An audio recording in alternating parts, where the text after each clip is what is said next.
నమస్తే అండి. కొంతమందికి ఏళ్ళు వస్తాయి కానీ ఎవరో రాదంటారు పెద్దలు. అలాంటిది ఒకటి జరిగింది. మన తాతల కాలంలో పేడేసుకొని ఒకరి మీద ఒకరు కొట్టుకొని పండగ చేసుకునే వాళ్ళంట. మన తాతలు అంటే మన తాతలు కాదు, భారతదేశానికి సంబంధించిన కొన్ని ప్రాంతాలకు సంబంధించిన తాతలు ఆ పండగ ఇప్పుడు కూడా కంటిన్యూ చేస్తా ఉన్నారు. ఇదేం రోత?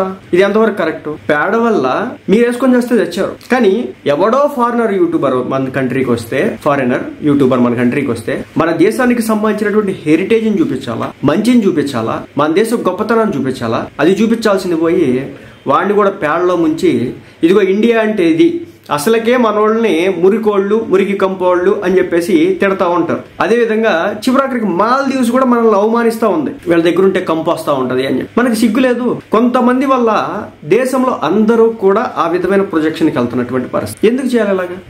ఎందుకు ఇలా పేడతో కొట్టుకోవాలి? మీరు కొట్టుకొని చేస్తే చచ్చి ఉండొచ్చు.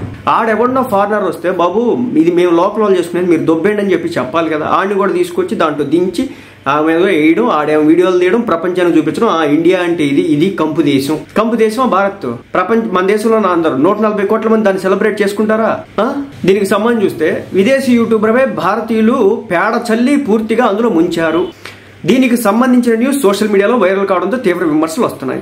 పేడ పాత రోజుల్లో కళ్ళాపు కొట్టుకునే వాళ్ళు వాకిట్లో, ఇప్పుడు కొట్టుకోవడం కూడా మానేశారు. ఇక్కడ ఇంకో విషయం చెప్పాలి, నేను త్వరగా చెప్తా. ఇంతకీ విదేశీ యూట్యూబర్ ఎందుకు భారతీయ పేడలో ముంచారో స్టోరీలో చూద్దాం. కర్ణాటకలో ఇటీవల దీపావళి సందర్భంగా గొరె హబ్బా పండుగ జరిగింది. ఈ గొరె హబ్బా ఇళ్ళు తగలబడ. ఈ పండుగలో ప్రజలందరూ ఒకరిపై ఒకరు ఆవు పేడను చల్లుకుంటారు. అయితే ఈ పండుగలో అమెరికన్ యూట్యూబర్ టైలర్ ఒలివర్ పాల్గొనలో ఇళ్ళే దించారు. ఆ దిక్కుమాలను వస్తే నువ్వు రావద్దురా బాబు, ఇదో కంపు అని చెప్పి పంపించాలిగా. లేదు, రా ఫారినర్ చూస్తే మనకి రందాగదు కదా. దీనికి సంబంధించిన వీడియోను సోషల్ మీడియాలో పోస్ట్ చేయడంతో తీవ్ర విమర్శలు వస్తున్నాయి. రావా మరి? మన దేశానికి అవమానం కాదా అది? పెంటతో కొట్టుకుంటారా, పేడతో కొట్టుకుంటారా? కొట్టుకోవచ్చు అట్టగా. మనం పొలాల్లో పంటకు వేసుకోవచ్చు, పాతకాలంలో వాకిట్లో కొట్టుకోవచ్చు, అది సెకండరీ. కానీ మొహాను కొట్టుకోవడం ఏంటి, మూతికి కొట్టుకోవడం ఏంటి, నెత్తికి కొట్టుకోవడం ఏంటి, ఇంకెక్కడ పడితే ఆడ కొట్టుకోవడం ఏంటి, వచ్చినోడు కొట్టడం ఏంటి? ఇదేం దరిద్రం. మారు. నెక్స్ట్, దీనికి సంబంధించిన వీడియోను సోషల్ మీడియాలో పోస్ట్ చేయడంతో తీవ్ర విమర్శలు వస్తున్నాయి. అక్కడ గ్రామ దేవత బిరేశ్వర స్వామి ఆవు పేడ నుండి జన్మించాడని, అందువల్ల నివాసితులు ఒకరిపై ఒకరు ఆవు పేడ చల్లుకోవడం అనేది ఎప్పటి నుంచో వస్తున్న సంప్రదాయం. సూపర్. దేవుడు కూడా పేడ నుంచి ఎందుకు? నేను దేవుడి గురించి అయితే మాట్లాడను. దీంతో అక్కడ ప్రజలందరూ దీపావళి పండుగ సందర్భంగా ఒకరిపై ఒకరు పేడ పూసుకుంటారు. దాన్ని పూసుకోవడం అనరు, మునుగుతూ అంటారు. పెంటలో మునుగుతూ అంటారు. ఇందులో ఒలేవేరా కూడా ఉంటాడు. గాగుల్స్ ధరించి, సూట్ ధరించి ఆవు పేడలో దూరడం అంటే దించారు. అయితే వీటికి సంబంధించిన వీడియోలు సోషల్ మీడియాలో వైరల్ కావడంతో పలువురు విమర్శిస్తున్నారు. విమర్శించడం మరి నోటితో ఉయ్యాలా ఇలాంటి చేసినప్పుడు? విదేశీ యూట్యూబర్ ను పేడలో ముంచడం ఏంటని పరువు తీశారు కదా అని కామెంట్లు చేస్తున్నారు. మరికొందరు యూట్యూబర్ పై విమర్శలు చేస్తున్నారు. ఇలా ఒక సంప్రదాయ పండుగను వీడియో తీసి యూట్యూబ్ లో పెట్టడం కరెక్ట్ కాదని కొంతమంది అంటున్నారు. అయితే దీనికి ఒలేవేరా కూడా స్పందించాడు. 10,000 మైళ్లు ప్రయాణించి $1,000 ఖర్చు చేస్తున్నానని ఇలా వీడియో తీసి పెట్టడం వల్ల తప్పు లేదని చెప్పేసి తనని తాను సమర్థించుకున్నాడు. ఏం లేదు, పెంటేసి కొట్టుకుంటే దాన్ని వీడియో తీస్తే ప్రపంచం కూడా మనల్ని ఊస్తా ఉంటే ఆఫ్రికన్ దేశాల్లో కూడా ఇలాంటి పెంటలు చేసుకోవట్లేదు కదా, మనమే కదా చేసుకుంటుంది. ఒక ప్రాంతానికి అది పరిమితమైతే, ఒక గ్రామ దేవతకి సంబంధించి పరిమితమైతే ప్రపంచం మొత్తం వాడిని ఇన్వైట్ చేసిన సన్నాసేవాడు వాడిని ఎందుకు ఇన్వైట్ చేసినారు, అదంతా ఎందుకు చేసినారు, ఏం సాధించడానికి చేసినారు? ఒక విషయం చెప్తా అన్నా కదా ఇందాక, స్పీడ్ ఐడియా ఉన్నాడు మీకు? మీలో చాలా మంది తెలిసి ఉంటారు. యుఎస్ కి సంబంధించినటువంటి యూట్యూబర్ స్పీడ్ అని కొట్టండి వస్తాడు. వాడు చేసే చిల్లర పనులు, వాడు చేసేటటువంటి అతి పనులు, వాడు చేసేటటువంటి రియాక్షన్లు, అది ఒక వింత అనమాట. అలాంటోడు గేమ్స్ స్ట్రీమింగ్ ఇచ్చుకునేవాడు. ఆ తర్వాత ఇతర అన్ని దేశాలు తిరగడం స్టార్ట్ చేసినాడు. రీసెంట్ గా చైనా వెళ్ళాడు. వెళ్తే అక్కడ ఉన్నటువంటి గవర్నమెంట్ అతనికి బేసిక్ గా ఏ కంట్రీ వచ్చినా పెద్ద లెక్క చేయదు ఆ దేశం.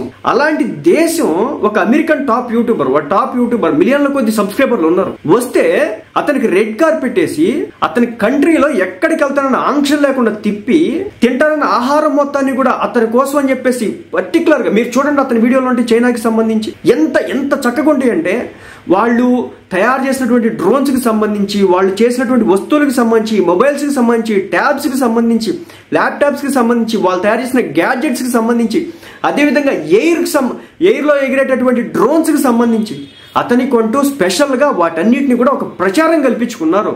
ఇది ఒక యూట్యూబర్ వస్తే ప్రపంచానికి మనం చూపించుకోవాల్సింది. పెంటలో పొల్లాడిచ్చో లేకపోతే మసాజ్ చేపించుకోనో. భారతదేశం అంటే ఇదే. ఇంకా వెళ్ళటం రావటం, రోడ్డు మీద ఎవరైనా అడుక్కునే వాళ్ళు ఉంటే మన దేశంలో ఇంకో దౌర్భాగ్యం చెప్తా. అది ఢిల్లీ కావచ్చు, చివరాఖరికి మహారాష్ట్ర ముంబై కావచ్చు, లేదంటే హైదరాబాద్ వచ్చినా సరే బెగ్గర్స్ అనమాట. అదేవిధంగా వ్యాపారస్తులు అనమాట. ఎలా మారిపోతారంటే వాళ్ళని చూడంగానే ఇది 30 రూపాయలు ఉంది, ఆడి దృష్టిలో ఆడికి 300 రూపాయలకి అమ్మారు మనం. అంటే దాంతో మనం ఏదో మేడలు మిద్దెలు కట్టేస్తా ఉన్నట్టు. అలాగే బెగ్గర్స్ అనమాట. ఈ ఫారినర్ కనబడితే చాలు వాళ్ళ మీద ఎగబడతారు బెగ్గర్స్. ఎందుకు ఇదంతా మనకి? మన దేశంలో 140 కోట్ల మంది జనాభా ఉన్నారు. వీళ్ళని అడుక్కుంటే చాలట్లేదా? మనం ఆడిని కూడా అడుక్కోవాలా? ఇతర దేశం నుంచి వచ్చిన కూడా మన దేశ దరిద్రాన్ని ఆడికి కూడా చూపించాలా? నిజం చెప్తున్నా అంటే బాధతో చెప్తున్నా. మన దేశం వాల్యూ పడిపోతుంది. మొన్న సంబంధించి పాస్పోర్ట్ల విషయంలో భారతదేశం స్థాయి దిగబడిపోయింది. 80వ స్థానం నుంచి 85వ స్థాయికి పడిపోయింది. అలా ఉంది మన దేశ పరిస్థితి. ఇంకో పక్క చెప్పే కదా, స్పీడ్ అనేవాడు చైనా వస్తే ఆ దేశం రెడ్ కార్పెట్ వేసి వాళ్ళ దేశంలో ఏమేమి ఉన్నాయి ఇంతకాలం ప్రపంచానికి వాళ్ళు చూపించినటువంటి ఆకాశ అరణ్యాల దగ్గర నుంచి మొదలు పెడితే, అంటే ఒక 50 అంతస్తులు 70 అంతస్తులు బిల్డింగుల దగ్గర నుంచి మొదలు పెడితే పెద్ద పెద్ద పార్కులు కావచ్చు, టెక్ హబ్లు కావచ్చు, మొబైల్ షాపింగ్ కాంప్లెక్స్లు కావచ్చు, షాపింగ్ మాల్స్ కావచ్చు, వాటన్నిటికీ అతనికి రెడ్ కార్పెట్ వేసి పిలిచి అక్కడ ప్రతి ఒక్క దాన్ని వాళ్ళు ప్రమోట్ చేసుకుంటారు. అది ఒక యూట్యూబర్తో మనం చేయించుకోవాల్సింది. అంతేగాని పేడల్లో దించో, మురికిలో దించో, రోత నెలలో దించో, లేకపోతే హోలీ వస్తే సంబరం చేసి, హోలీ అంటే పెద్ద విషయం కాదు, అది ఓకే. ఇదేం దరిద్రం? పెంటతో కొట్టుకోవడం ఏం దరిద్రం? వాడేం చెప్తున్నాడు, వాడు సమర్థించుకుంటున్నాడు. ఎలాగ ఇది వైరల్ అయిపోయింది, ప్రపంచవ్యాప్తం మొత్తం చూసిద్ది. ఎట చూసిద్ది? వీళ్ళంటే ఇంతేరా, పేడతో కొట్టుకుంటారు, మురికంపు వస్తూ ఉంటారు. మనకంటే చిన్న దేశం, మనకంటే అసలు పనికి వాళ్ళ దేశం, మనతో అసలు స్థాయి కూడా అనేటువంటి దేశం మాల్దీవ్స్ మన దేశాన్ని అవమానించింది. నరేంద్ర మోడీ గారు లక్షద్వీప్ ని ప్రమోట్ చేస్తే ఆనాడు మాల్దీవ్స్ మనల్ని అవమానించింది. వీళ్ళు స్టింకీ కంప్ వస్తారు, స్టింకీ స్మెల్ వస్తారు. ఎందుకన్నారు? ఉట్టిపుణ్యానికి అంటారా మనల్ని? ఇలాంటి ప్రొజెక్షన్స్ ఇస్తే కాదు అనల్ని మనల్ని ప్రతి ఒక్కడు మాట అనేది కొంచెం కూడా అవమానకరంగా అనిపించట్లా. ఓ పక్క మీకు కనిపిస్తుంది కదా, లగ్జరియస్ గా ఉన్నటువంటి పీపుల్ చూస్తున్నారు, కార్లు ఉన్నాయి, వెహికల్స్ ఉన్నాయి, బిల్డింగ్స్ ఉన్నాయి, కార్పొరేట్ ఉంది. ఇంత ఉంచుకొని కూడా మీరు మీ ఊళ్ళో కొట్టుకొని చస్తే చచ్చినారు. ఎవడో యూట్యూబర్ అని తీసుకొచ్చి వాడిని నెత్తికి ఎక్కించుకొని వాడిని ఆ కంపులో ముంచి అది ప్రపంచానికి చూపించి వీళ్ళందరూ ఇలా కంపోళ్లే, అదేగా చెప్పాలనుకుంటున్నారు. అది సంగతి అనమాట. మొత్తానికైతే వీడైతే వీడియో తీసుకున్నాడు. ఇది నేను చెప్తుంది కాదు, NEXT నెక్స్ట్ అని చెప్పేసి వెరిఫైడ్ ప్రొఫైల్ తో ట్విట్టర్ అకౌంట్ లో పడింది అనమాట. ఈ భారతదేశం దిక్కుమాలిన పరిస్థితికి సంబంధించి. An American YouTuber took part in an Indian festival where people throw cow dung at each other. ఒకళ్ళు చాలా చక్కగా పువ్వులు వేసుకున్నట్టు కౌ డంగ్, ఆవు పేడ వేసుకుంటా ఆనందపడుతున్నారు అక్కడ ఉన్నటువంటి జనం అని చెప్పేసి అమెరికన్ మీడియా కోడే కూస్తున్నటువంటి పరిస్థితి. మన స్థాయి పెరగదు. మన స్థాయి మనం రోజు రోజుకి దిగజార్చుకోవడం తప్ప పెరగనీయం. మనకు అది ఇష్టం ఉండదు. మన దేశంలో ఎలాగో మనల్ని ఎదగనీయ సావరు. ఒక పెద్ద అన్నాడు ఒక మాట, ఎలన్ మస్క్ US లో ఉన్నాడు కాబట్టి నెంబర్ 1 కొటేషన్ అయ్యాడు. అదే భారతదేశంలో ఉంటే కనుక టెస్లా కాదు కదా, ఏది వచ్చేది కాదని. ఒకడు ఎదుగుతుంటే ఇంకోటి లాగుతాడు. ఏంది దరిద్రం? వీళ్ళ వలన, ఈ గుంపు వలన, మళ్ళీ అది హిందూ దేవాలయం చుట్టుపక్కల, అది దరిద్రం. అసలు ఏమనుకోవాలని? అదేమంటే మా దేవతామూర్తులు మేము చేసుకోవద్దా? చేసుకోండి రా బాబు, చేసుకోండి, ఇలాగే చేయండి.